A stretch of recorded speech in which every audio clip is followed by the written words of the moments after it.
I sat at the polished oak table in the conference room, my lawyer shuffling papers beside me while Michael leaned back casually in his chair across from us. The divorce papers lay before me like a final judgment on our failed marriage. Everything seemed straightforward enough. Division of assets, custody arrangements for our future dealings, all the legal language that marked the end of what I'd once believed was forever. My pen hovered over the signature line as I skimmed through one last time, not really expecting to find anything unusual. That's when my eyes caught it, a tiny footnote on page 17, barely noticeable in the dense legal text. An investment account in my name. My breath caught in my throat. I never opened that account. I would have remembered something like that. My heart began to race as I focused on the numbers listed beside it. $47,000. Withdrawn over 18 months. My hand started trembling slightly as I carefully set down the pen. I looked up at Michael, who was checking his phone with that familiar confident smile playing at the corners of his mouth, completely relaxed and unaware of the storm forming inside me. He thought this would be easy. He thought I'd just sign these papers and walk away quietly, grateful for whatever scraps he decided to offer me. My stomach twisted with a mixture of rage and cold clarity. This wasn't a mistake or an oversight. This was deliberate, calculated theft. All those times he'd called me paranoid, all those moments when he'd made me question my own memory and judgment, they suddenly crystallized into something painfully clear. I forced my face to remain neutral as our eyes met briefly. Did he really think I'd never check the details? That arrogant assumption was about to cost him everything he'd worked so hard to steal from me. 2 years earlier, life with Michael had seemed like a fairy tale come true. He'd swept me off my feet with grand romantic gestures and unwavering attention that made me feel like the center of his universe. We married quickly after a whirlwind courtship, and suddenly my life transformed into something I'd only seen in movies. Expensive restaurants became our regular haunts, places where waiters knew his name and always had our favorite table ready. Weekend trips to exclusive beach resorts with private cabanas and champagne brunches. Elaborate dinner parties where he'd introduce me as my brilliant wife, while his hand rested possessively on the small of my back, making me feel both cherished and owned. Our friends openly envied our relationship, constantly commenting on how perfect we seemed together. My family adored him completely, especially my mother, who'd never been shy about her opinions on my previous boyfriends. Michael remembered everyone's birthdays without being reminded, brought flowers for no reason at all, and always knew exactly what to say to make people feel special. But even in those early golden days, there were small moments that bothered me, tiny cracks in the perfect facade. When I'd share exciting news about a promotion at work, he'd congratulate me enthusiastically, then immediately pivot the conversation to his own projects and achievements. When I suggested we might want to save money instead of dining out constantly, he'd laugh indulgently and tell me I worried too much about things that didn't matter. At parties with friends, he'd tell amusing stories where I featured as the lovable but slightly foolish wife. Sweet stories that made everyone laugh, but I was always the punchline. I'd laugh along with everyone else because it seemed churlish not to, and they were just jokes after all. Yet something deep inside me felt uncomfortable, though I couldn't quite articulate why. Looking back now, I realize I was constantly trying to prove myself, prove I was smart enough, successful enough, sophisticated enough to deserve being Michael's wife. The first real crack in our perfect marriage appeared during what should have been an ordinary dinner at home. I'd spent the afternoon reviewing our bank statements, a habit I developed from my years of living independently before marriage. The numbers concerned me. We were consistently spending more than we earned each month. Nothing dramatic or alarming yet, but a clear pattern developing. Over homemade pasta that evening, I brought up my concerns as gently as possible, not wanting to seem accusatory or critical. Maybe we should create a budget together, I suggested carefully, watching his reaction. Just to make sure we're on track with our financial goals. Michael didn't even look up from his plate, continuing to twirl spaghetti on his fork as if I'd commented on the weather. "You're worrying too much," he said, his tone light but distinctly dismissive. "I handle the finances perfectly well. Everything's fine, trust me." I pressed a little further, unwilling to let it drop completely. But I saw the credit card bills, and we had some significant charges last month. He set down his fork with deliberate precision, finally meeting my eyes with a patient smile that made me feel like a child asking silly questions about adult matters. Sweetheart, I work in finance for a living. This is literally what I do professionally. Trust me, I know exactly what I'm doing with our money. You focus on your job and let me handle our household finances. That's what works best. The words themselves were kind and reasonable, but something in his tone made me feel small and incompetent. I nodded slowly and changed the subject, but that night I lay awake staring at the ceiling while he slept peacefully beside me. It had been such a minor exchange, nothing overtly hostile or cruel. He hadn't raised his voice or said anything explicitly hurtful. So, why did I feel like I'd lost something important in that conversation? Like a tiny but essential piece of my voice and agency had been quietly taken away without me even noticing until it was already gone? Over the following months, the pattern repeated itself with increasing frequency and subtlety. I'd ask reasonable questions about our finances, and he'd deflect smoothly. I'd share accomplishments from work, and he'd minimize them with faint praise before redirecting attention to himself. When I received a significant raise that I'd worked extremely hard for, he said, "That's great, honey," in the same tone he'd used to acknowledge I'd bought groceries, then spent the entire dinner talking animatedly about his colleague's promotion and what it meant for office dynamics. When I suggested we sit down together to discuss our 5-year plan, career goals, family planning, financial objectives, he patted my hand indulgently and seamlessly changed the subject to an upcoming vacation he was planning without asking my input. My friends started noticing changes in me, though they interpreted them differently than I did. "You seem really stressed lately," my best friend Valerie observed over coffee one afternoon, her face creased with concern. "Michael's just trying to help you relax and take some pressure off. Maybe you should let him handle the heavy stuff and focus on enjoying life." Even my own sister, who'd always supported my independence, said something similar during a phone call. "You're lucky to have someone so capable and willing to manage everything. Not every woman has a husband who takes on that burden." Their well-meaning words made me doubt my own perceptions and feelings. Was I being unreasonably controlling? Paranoid about nothing? Michael never raised his voice in anger, never criticized me openly in front of others, never displayed any obvious red flags. He was patient, kind, understanding, and everyone loved him. So why did I constantly feel like I was slowly disappearing, becoming less substantial with each passing day? Why did every conversation with him leave me questioning whether my thoughts and concerns were even valid? I started second-guessing everything, my opinions, my feelings, my memories of conversations we'd had just days before. One particular evening stands out painfully in my memory now. Michael came home late from work again, the third time that week. I'd cooked his favorite dinner, hoping we could use the time to reconnect and talk honestly about the growing distance between us. We sat across from each other at our dining table, and I gathered my courage to start a real conversation about us. "I've been thinking a lot about my career lately," I began tentatively, testing the waters. "There's a management training course coming up that could really help me advance. I'm considering signing up for it." He nodded absently, his attention clearly divided as he checked his phone between bites. "That sounds nice," he murmured without real interest or follow-up questions. I waited for him to ask details, to show genuine curiosity about something important to me, but nothing came. The silence stretched uncomfortably. "I also wanted to talk about us," I continued, my voice growing smaller and less confident. "About our relationship.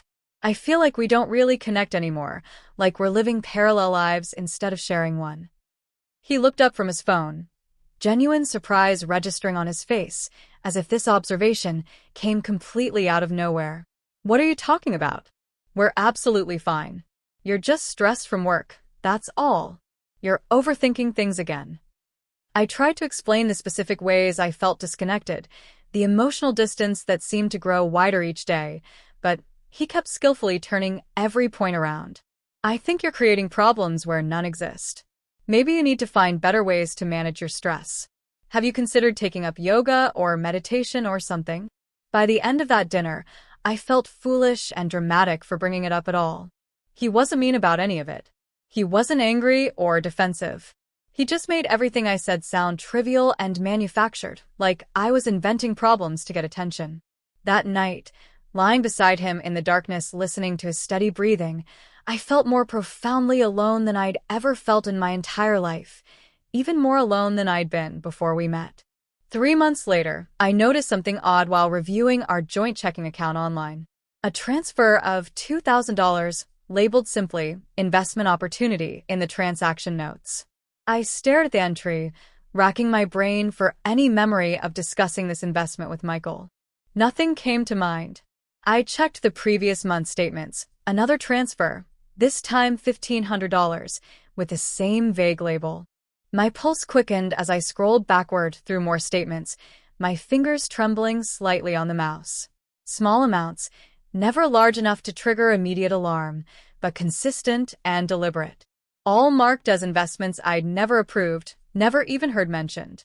When Michael got home from work that evening, I was waiting with my laptop open on the kitchen counter, the bank account displayed on the screen. "Can you explain these transfers?" I asked, keeping my voice as steady and neutral as possible. He glanced casually at the screen, completely unfazed by my question or my obvious concern. "Oh, those transactions. Yeah, I moved some money into a high-yield investment account last quarter. It's getting significantly better returns than our regular savings account was giving us. Smart financial planning." I frowned, confusion mixing with growing unease. "But you didn't tell me about it. We're supposed to discuss major financial decisions together." He shrugged dismissively, as if my concern was absurdly disproportionate to the situation. "It's our money, honey. I was obviously going to mention it eventually, but it slipped my mind with everything else going on. Why are you trying to make this into some kind of issue?" The way he phrased it made me feel petty and unreasonable, like I was manufacturing drama over nothing important. But it wasn't nothing. It was our money, thousands of dollars, moved without any discussion or my knowledge. Was this simply an innocent oversight on his part, or something more deliberate and calculated? I confronted Michael more directly the next time I discovered another unexplained discrepancy in our accounts. "Michael, there's another significant transfer I didn't know about. This is the 5th one I found now. This isn't normal." He actually laughed, a sound that made my skin prickle with humiliation. "Are you seriously keeping count of every transaction like some kind of accountant? Honey, you're being paranoid. I'm trying to build our financial future, and you're acting like I'm hiding something terrible from you." The word paranoid stung deeply. I'd heard it before from him, always delivered with a smile, always making me feel irrational and unstable. "I'm not being paranoid," I said quietly, fighting to keep my voice from shaking. "I just want to understand what's happening with our money. That's reasonable." He put his hands gently on my shoulders, his expression softening into one of tender concern that once would have comforted me. "I think you're under too much stress lately. Maybe you should consider talking to someone professional, like a therapist. This level of anxiety and suspicion really isn't healthy or normal." His suggestion that I needed therapy for noticing actual financial irregularities felt like a punch to the stomach. I called Valerie immediately afterward, desperate for validation from someone I trusted. She listened patiently to everything, but then said words that made my heart sink. "He does handle all the finances though, right? He works in that field professionally. Maybe he really is right that you're overthinking it and creating problems." Even my own mother, when I tentatively brought it up, suggested I was being too controlling and should appreciate having a husband who managed everything. Their words echoed endlessly in my head during sleepless nights. Could I even trust my own mind anymore? Was my perception of reality fundamentally flawed? Something fundamental shifted inside me after that devastating conversation with my mother. I stopped confronting Michael directly about the financial discrepancies and started quietly documenting everything instead. Every bank statement, every credit card bill, every suspicious transaction. I methodically saved digital copies to a hidden folder on my laptop, password protected and carefully organized. I created a detailed spreadsheet, tracking dates, amounts, account numbers, and any associated notes or labels. I didn't tell anyone what I was doing, not even Valerie. This was my private investigation. Whenever Michael was in the shower or out running errands or working late, I'd carefully photograph documents from his locked home office, using my phone to capture account statements and financial records I wasn't supposed to see. I felt like a spy in my own house, constantly looking over my shoulder, but the clarity was intoxicating after months of gaslighting. Numbers didn't lie to me. Patterns didn't make me question my sanity. The evidence was mounting steadily, undeniable and brutally clear. Over the course of 6 months, I discovered nearly $30,000 moved without my knowledge or consent. Some transfers went to investment accounts I'd never heard of despite being listed as joint owner. Others simply vanished into vaguely labeled business opportunities that were never explained to me. Michael had absolutely no idea I was paying this level of attention now. He'd trained me so effectively to doubt myself, to accept his explanations without question, that he never suspected I might start trusting cold facts instead of his warm reassurances.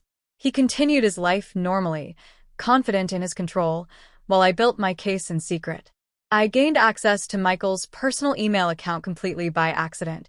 He left himself logged in on our shared tablet one morning before rushing to work. I almost closed the browser tab immediately, respecting his privacy as I always had, but something made me hesitate. Instead, I opened his email and searched for financial keywords: investment, account, transfer, assets. What I found in those search results made my blood run cold and my hand shake. Emails to his brother from months ago, casually discussing moving assets before she notices anything unusual. Messages to his accountant about minimizing her potential claim in case things go south with the marriage. A particularly chilling email from 8 months prior, responding to his brother's concern. Don't worry. She trusts me completely. This won't be a problem. Each email was carefully worded, always stopping just short of anything explicitly illegal, but the intent was absolutely crystal clear to anyone reading them. He'd been methodically planning this for nearly a year, maybe longer. Every time he'd told me not to worry, every time he'd called me paranoid or overly anxious, he'd been actively covering his tracks and manipulating me. Every dismissal of my concerns had been calculated deception. I sat there at our kitchen table, physically shaking with a mixture of rage and something else, a strange, cold clarity that felt almost like relief. Each seemingly innocent message now revealed itself as part of an elaborate trap I'd almost fallen into completely. With trembling fingers, I copied everything to my hidden folder, forwarding emails to a secret account he didn't know existed. My hands were surprisingly steady by the time I finished, my shock transforming into focused determination. I had him now. I just needed to be patient and strategic. I started testing Michael deliberately, setting small traps to document his dishonesty. At dinner one evening, I casually mentioned a supposed discrepancy in our utility bill. Did you notice the electric company charged us twice this month? That's strange. Michael's response came immediately, smooth and confident. Must be a billing error on their end. Don't worry about it, I'll handle it first thing tomorrow. But I'd completely invented the double charge. There was no error whatsoever. I watched him the next day, pretending to call the utility company from the other room, having an entirely fake conversation with no one. When he returned to the kitchen, he reported confidently, "All sorted out." They apologized for the mistake and credited our account. I smiled warmly and thanked him, while my phone in my pocket recorded every word of his elaborate lie. Every false word was evidence now. Every casual deception was being carefully documented for future use. He had absolutely no idea he was systematically walking into a trap of his own creation with each lie. That night, I added the new recording to my growing collection, feeling the weight of evidence accumulate. The folder was becoming substantial. Months of financial documents, forwarded emails, recorded conversations, photograph statements. I felt less like a wife and more like a prosecutor building an airtight case, piece by painstaking piece, against the man I'd once loved more than anything in the world. The irony wasn't lost on me. He'd spent years making me doubt my own perception and memory, and now I was using his own words and actions as weapons against him. Valerie came over for coffee one afternoon, and as we talked about ordinary things, she suddenly stopped mid-sentence and looked at me intently. "Can I say something that might upset you?" she asked with unusual seriousness. I felt my stomach tighten with anxiety, but nodded, bracing myself. "I've been thinking a lot about how Michael talks to you, especially lately. The way he constantly dismisses your concerns makes you doubt yourself and your own perceptions.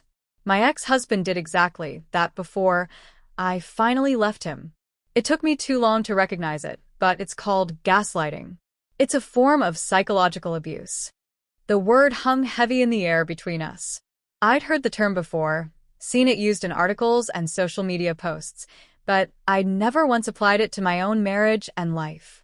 Valerie continued, her voice gentle but firm. "You used to be so confident and self-assured when we first met. Now you apologize constantly for everything, even for having opinions or taking up space.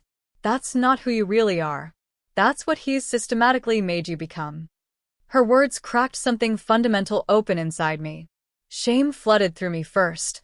Hot, overwhelming shame that I hadn't seen this myself, that I'd been so blind and compliant. How had I not recognized what was happening? But right behind the shame came a powerful awakening. She was absolutely right. I had been gaslit for years, slowly and methodically, conversation by conversation, until I'd almost lost myself completely. The realization was simultaneously crushing and strangely liberating. I realized with painful clarity that I'd been losing pieces of myself steadily, my confidence, my voice, my sense of reality, and I hadn't even fully noticed until Valerie named it. That conversation changed everything for me. I went home and looked at Michael with completely new eyes, seeing the manipulation clearly for the first time. After Valerie's revelatory visit, I made a conscious decision to stop seeking Michael's approval entirely. I became strategically compliant, agreeing pleasantly with whatever he said, smiling at his jokes whether I found them funny or not, playing the role of the dutiful, trusting wife he expected and wanted. But inside, I was completely detached now, watching him like a scientist objectively observing a specimen under glass. I kept our interactions minimal and superficially pleasant. When he suggested something, I simply nodded agreeably. When he made unilateral decisions about our money, I said nothing at all, just smiled. At first, he seemed genuinely pleased with this development. His manipulation was working perfectly, or so he believed. But after several weeks of my new behavior, he started noticing something was subtly off, though he couldn't quite identify what had changed. "You're unusually quiet lately," he observed one evening, studying me with slight concern. I smiled sweetly and shrugged. "Just tired from work. Long week." He studied me more carefully, a flicker of uncertainty crossing his normally confident face. "We're okay though, right? You and me?" I leaned over and kissed his cheek warmly. "Of course we are. Everything's fine." But we absolutely weren't okay, and everything wasn't remotely fine. I was systematically planning my exit strategy, gathering evidence, consulting with lawyers, and he remained completely oblivious to all of it. His own complacency and arrogance were blinding him to what was happening right under his nose. He'd spent so long controlling and manipulating me that he genuinely couldn't imagine I might be slipping free from his grasp. The power dynamic in our marriage was shifting dramatically, so gradually and subtly that he couldn't detect it at all. For the first time in years, I felt like I was the one in control, and the feeling was powerful and intoxicating. With my newfound emotional distance and strategic approach, I became significantly bolder in my investigation. I requested access to financial accounts he'd always kept separate from me, claiming I wanted to understand our overall finances better and be more involved. To my surprise and his eventual regret, he gave me all the passwords without hesitation, supremely confident that I either wouldn't find anything problematic or wouldn't understand what I was seeing even if I did. He fundamentally underestimated my intelligence and determination. What I discovered in those supposedly separate accounts was absolutely staggering in scope. multiple investment accounts in my name that I'd never personally opened or authorized, a rental property purchased entirely using my credit and social security number without my knowledge or consent. Even a small consulting business registered under my social security number that I knew nothing about until I saw the documentation. The scope of his financial deception was genuinely breathtaking. He'd systematically built an entire shadow financial empire using my identity, my credit, and my legal liability, all while assuming I'd remain ignorant and compliant forever. Each new discovery felt like pulling back another layer of an elaborately constructed lie that went far deeper than I'd initially imagined. I documented absolutely everything with detailed screenshots, downloaded complete statements, and made backup copies of backup copies. The empire he'd so carefully built on the foundation of my ignorance was crumbling, quietly and invisibly, while he went about his daily life completely unaware. He still genuinely thought he was in complete control of the situation and of me, but the foundation of his deception was already gone, disintegrating beneath him. I scheduled a consultation with Amanda Torres, a divorce attorney Valerie had highly recommended based on her own difficult divorce experience. I told Michael I was meeting Valerie for lunch and shopping, and he barely looked up from his phone to acknowledge my departure. Amanda's office was professional, calm, and felt like a safe space immediately. She listened without any judgment as I explained everything in detail, methodically showing her my months of careful documentation. Her expression grew progressively more serious as she reviewed the evidence I'd compiled. "This is clear financial abuse," she said bluntly, not softening her assessment. "And quite possibly criminal identity theft, depending on how the accounts were opened. You have an excellent case here, one of the strongest I've seen." We discussed legal strategy for over 2 hours, going through every possible scenario and outcome. She explained in detail how to protect myself legally and financially, what immediate steps I needed to take, and what outcomes I could realistically expect from divorce proceedings. Every single document I'd painstakingly collected was potentially powerful evidence. "Don't confront him about any of this yet," Amanda advised firmly. "Keep gathering evidence for now. The more comprehensive documentation we have, the stronger your position becomes." I left her office that day feeling something I genuinely hadn't felt in years: powerful, capable, and in control of my own life and destiny. For the first time in what felt like forever, I had a clear plan and a knowledgeable ally who believed me and understood exactly what I was facing. Michael still thought I was compliant, trusting, and unaware of his schemes. That mistaken assumption was rapidly becoming my greatest weapon. He had absolutely no idea I was carefully preparing my final, devastating move against him.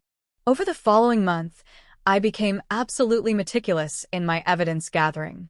I collected tax returns from the past 5 years, finding numerous discrepancies and deductions he'd hidden from me or misrepresented. I documented every single instance of emotional manipulation I could possibly remember, writing detailed accounts with specific dates and potential witnesses where applicable. I gathered screenshots of text messages where he dismissed my legitimate concerns or deliberately made me doubt my own memory and perceptions. Amanda had explained that emotional abuse was significantly harder to prove in court than financial abuse, but together, they painted a devastating and comprehensive picture. I found concrete proof he'd forged my signature on multiple important documents. I discovered he'd taken out a credit card in my name without my knowledge and maxed it out on personal expenses. Every single piece of evidence made me angrier, but I carefully channeled that burning anger into cold, calculated action rather than confrontation. The file I was systematically building would absolutely ruin him professionally and personally if it came to light in court, and he had absolutely no idea it even existed. He went about his daily routine, confident and comfortable in his control, laughing with friends, succeeding at work, while I quietly and methodically assembled the complete documentation of his downfall. I felt like I was living a double life, the compliant wife on the surface, the determined prosecutor underneath. Some nights I'd lie awake beside him, listening to him sleep peacefully, and marvel at how completely oblivious he remained to what was coming. One evening several weeks later, Michael suggested we talk seriously about our relationship and its future. My heart immediately began racing, but I carefully kept my expression neutral and receptive. He said he'd been thinking a lot lately, and he believed we should separate because we'd grown apart naturally over the past year. He was initiating the divorce himself, trying to maintain complete control of the narrative and process. "I've already spoken to a lawyer about this," he said in a gentle, almost regretful tone. "We can make this easy and amicable for both of us. I'll make absolutely sure you're taken care of financially." He slid a neatly prepared document across our kitchen table, his proposed settlement agreement. I scanned it quickly, my legal consultation with Amanda allowing me to immediately spot the problems. He was generously offering me barely a third of our actual marital assets, and absolutely nothing from the hidden accounts I knew existed. It was an insulting lowball offer disguised as generous consideration. I looked up at him, deliberately letting relief and gratitude wash over my carefully controlled expression. "This seems really fair," I said softly, as if I were genuinely touched by his supposed generosity. His smile widened with barely concealed satisfaction. He thought he'd completely won. He thought I'd accept this pittance gratefully and disappear quietly from his life. I signed absolutely nothing that night, claiming I wanted a few days to review everything carefully first, but my fake compliance and relief were absolutely perfect. Every fake smile and grateful word hid the detailed plan forming clearly in my mind. He had no idea what was actually coming. I started strategically dropping subtle hints that I was becoming more financially savvy and educated. At a dinner party with friends, I casually mentioned I'd been learning about investment strategies and portfolio management from a popular financial podcast. Michael's fork paused noticeably halfway to his mouth. His eyes flicked quickly to me, then away just as fast. "That's nice, honey," he said, but I clearly caught the tension in his voice. A week later, I mentioned casually over breakfast that I was considering hiring an independent financial advisor to understand our complete portfolio better and plan for my future. He laughed it off quickly. "No need for that unnecessary expense. I've got everything handled perfectly well." But his smile was tight and didn't reach his eyes. I saw genuine fear flicker across his face for just a second before he regained control. He was clearly wondering what I knew, how much I'd discovered, what I'd figured out. The uncertainty was eating at him gradually, though he tried desperately to hide his growing concern. I played innocent perfectly, asking basic questions that suggested I was just beginning to educate myself about finances. But the seed of doubt was firmly planted in his mind. He no longer felt completely safe and secure in his elaborate deception. I could see him watching me more carefully, paying closer attention to what I said and did. The psychological pressure was building, though he'd never admit it or show it openly. Amanda strategically presented a minor document for me to sign, something relatively meaningless related to separating our phone plans. Michael was present with his own lawyer, and when I signed it quickly without reading every word carefully, he visibly relaxed, his shoulders dropping. "See," he said confidently to his lawyer, "we're being completely reasonable about this whole process. No drama." He thought this easy compliance was a clear sign that I'd ultimately accept his insulting settlement offer. His confidence came flooding back, that familiar smugness settling over him like comfortable armor. His lawyer seemed equally pleased, probably already thinking this would be a quick, easy divorce that wouldn't require much actual work. I smiled politely and made pleasant small talk as we left the meeting together. But the document I'd just signed meant absolutely nothing strategically. It was a carefully planned move, designed specifically to make Michael feel safe and in control again, like he was successfully managing the entire situation. This was purely illusion, theater for his benefit. He was walking steadily deeper into the trap Amanda and I had carefully constructed, completely blind to what waited ahead. The more confident and secure he became, the harder and more devastating his eventual fall would be. Amanda had warned me this stage would be difficult, playing weak and compliant when I actually felt strong and determined, but watching his arrogance grow made every moment of pretending worthwhile. We attended formal mediation 2 weeks later, a required step in our state's divorce process. Michael arrived with his lawyer, dressed impeccably in an expensive suit, exuding confidence and control. Throughout the lengthy session, he presented his settlement offer again, this time with some minor improvements, throwing me slightly larger crumbs and clearly expecting gratitude and acceptance. His lawyer outlined at length how exceptionally generous these terms were, how most women in my position would be thrilled with this outcome.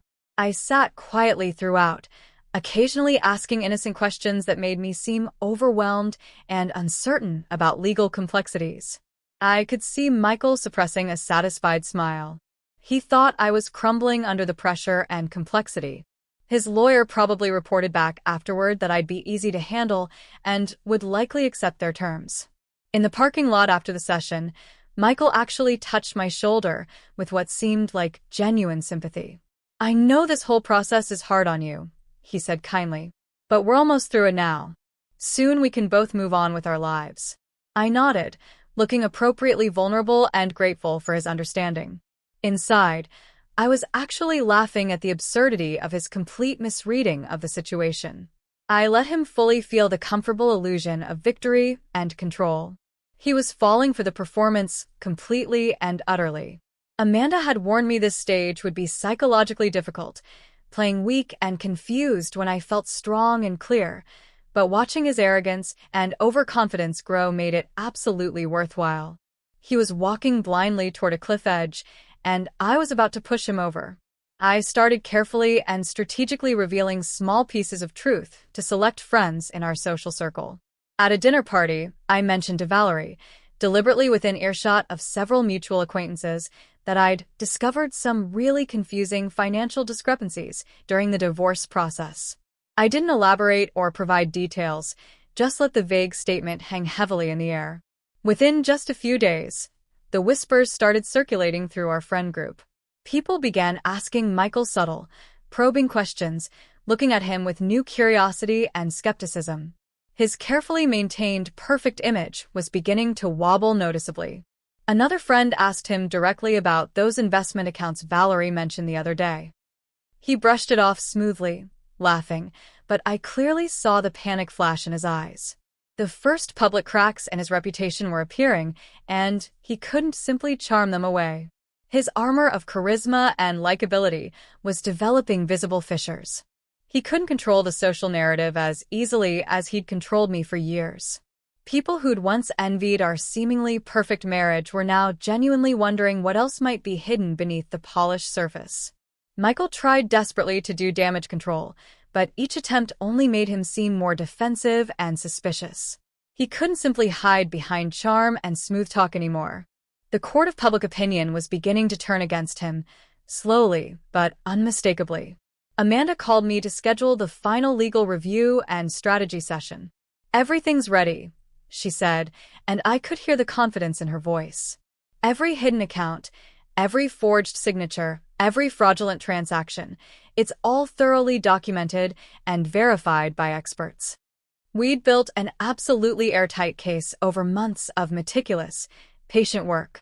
Financial forensic experts had analyzed all the accounts in detail. Handwriting specialists had confirmed multiple signature forgeries. We had sworn testimony from banking representatives. Michael's entire elaborate house of cards was ready to collapse spectacularly. The settlement demand we'd carefully prepared was devastating.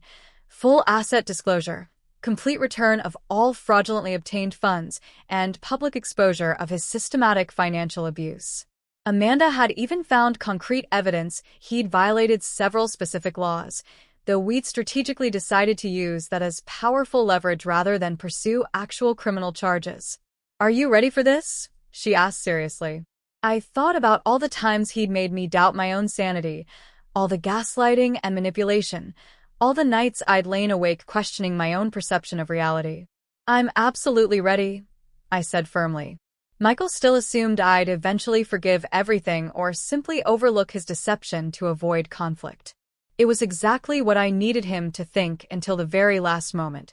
I confronted Michael in Amanda's office with both lawyers and a court mediator present. I walked in carrying 2 thick folders of meticulously organized evidence. His face went visibly pale as I methodically laid out everything, The hidden accounts, the signature forgeries, the identity theft, the rental property, the business registered in my name, the emails discussing how to deceive me. You moved $47,000 without my knowledge or consent, I said calmly, my voice steady and clear. You opened multiple accounts in my name. You forged my signature on legal documents. You gaslit me for 2 years straight. He tried to interrupt, to explain, to make excuses and minimize. You're completely misunderstanding the situation. I cut him off firmly. I have emails, Michael. I have recordings of you lying. I have bank statements and expert testimony. I have everything documented. He attempted desperately to pivot to his usual gaslighting tactics. You're being overly emotional about this whole thing. No, I said quietly, but with absolute certainty. I'm being factual. You told me repeatedly I was paranoid, but I was right about everything. You said I was overthinking, but I was noticing real patterns of deception. Every single time you dismissed me, you were actively covering your crimes. His face flushed as the full reality of the situation crashed down on him.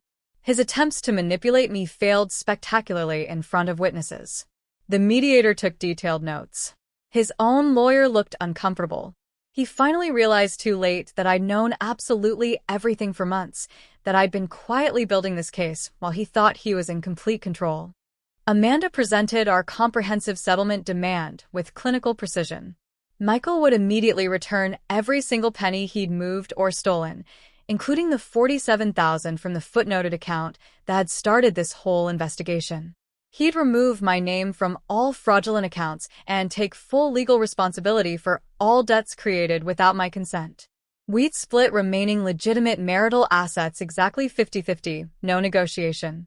Additionally, because of the documented financial abuse and identity theft, he'd pay all my substantial legal fees. His reputation was already suffering badly from the strategic whispers I'd planted in our social circle, but this would be the final, devastating blow. If he refused any of these terms, we'd immediately pursue criminal charges for identity theft, fraud, and forgery. His lawyer quietly advised him to accept everything immediately. Michael's face was ashen, all color drained away. All his careful planning, all his elaborate manipulation, all his smuggling of assets using my identity, completely undone by the wife he'd thought was too trusting and naive to notice anything. The meeting ended with him signing our terms with a shaking hand, unable to meet anyone's eyes. His hubris had collapsed completely and publicly in front of both lawyers, and a court-appointed mediator Amanda had strategically invited to witness everything. He'd been so confident, so certain of his control. Now he had nothing but the consequences of his own actions. News of the settlement and the reasons behind it spread quickly through our social circle, like wildfire.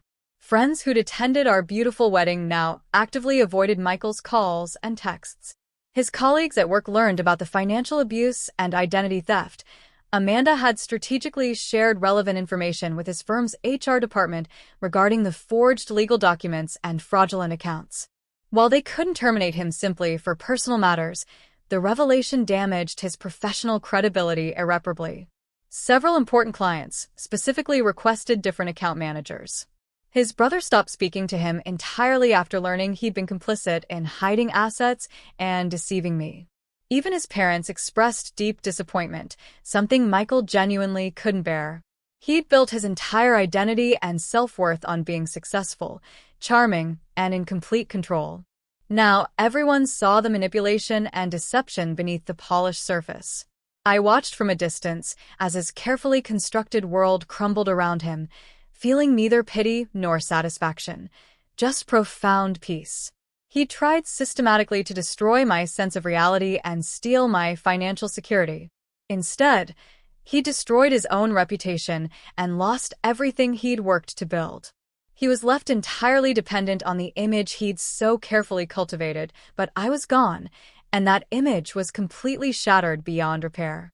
6 months after the divorce finalized, I stood in my new apartment, smaller than the house Michael and I had shared but entirely mine. The financial settlement had left me secure and independent. I'd started therapy to heal from years of gaslighting, rebuilding my shattered confidence and sense of self piece by piece. Valerie visited often, genuinely proud of how I'd handled everything so strategically. "You are so patient and strategic," she said admiringly. "So many people would have confronted him immediately, but you waited until you had everything documented perfectly." I smiled, thinking back to those long months of quiet documentation, of playing compliant while gathering damning evidence. The key had been clarity, trusting objective facts over subjective feelings, trusting myself over his carefully crafted words. I'd learned that love without fundamental respect isn't really love at all. It's exploitation disguised as partnership. I'd learned that self-worth isn't negotiable, no matter how much someone tries to convince you otherwise. Michael had arrogantly assumed I'd never check the details, that I'd remain the trusting, compliant wife he'd carefully molded over years. That single assumption cost him absolutely everything: his reputation, his assets, his carefully constructed life. As for me, I walked away with something far more valuable than money: my freedom, my voice, and my unshakable knowledge of my own worth. I'd never let anyone make me doubt my reality again.